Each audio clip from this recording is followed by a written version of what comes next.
আমরা সেই প্রজন্ম যারা হাসিনার গুলির সামনে দাঁড়াতে আমরা ভয় পাই নাই।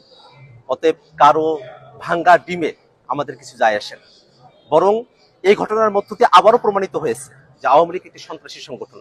আওয়ামী লীগ যে জন্মগতভাবে এবং প্রকৃতিগতভাবে সন্ত্রাসী সংগঠন, তারা সন্ত্রাস করবে। তারা বাংলাদেশের মানুষ যারা স্বাধীনতাকামী আছে, বাংলাদেশপন্থী মানুষেরা আছেন, যারা জুলাই অভ্যুত্থানের পক্ষে শক্তি আছেন, তাদের উপরে তারা হামলে পড়বে। এটাতে আমরা আর অবাক হই না। বরং আমরা মনে করি যে অন্তর্বর্তীকালীন সরকার এই দীর্ঘ সময়ে 1 বছর জুড়ে আওয়ামী লীগকে বিচারের আওতায় নিয়ে আসার যে প্রক্রিয়া সরকারের শুরু করার কথা ছিল, সেটা খুব সামান্য অগ্রসর হয়েছে। আওয়ামী লীগের যেসব সন্ত্রাসীরা বাংলাদেশ থেকে পালিয়ে এসেছে, তারা বিদেশের বিভিন্ন জায়গায় তারা এখনো সন্ত্রাসের শখ করছে।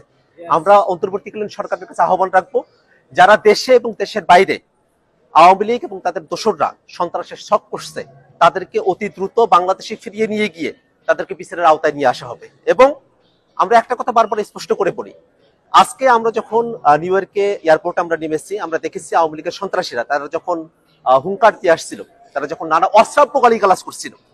আপনারা জানেন যে আমাদের যুগ্ম সদস্য সচিব তাসিম জারা আপু, তিনি আমাদের সঙ্গে এসেছেন। তাকে উদ্দেশ্য করে নানা ধরনের অশ্রাব্য গালিগালাজ করা হয়েছে, আমাদের উদ্দেশ্য করে অশ্রাব্য গালিগালাজ করা হয়েছে। আমরা মনে করি এটাই আওয়ামী লীগের চরিত্র। আওয়ামী লীগ আজকের এই ঘটনার মধ্যে দিয়ে আবারও তাদের যে সন্ত্রাসের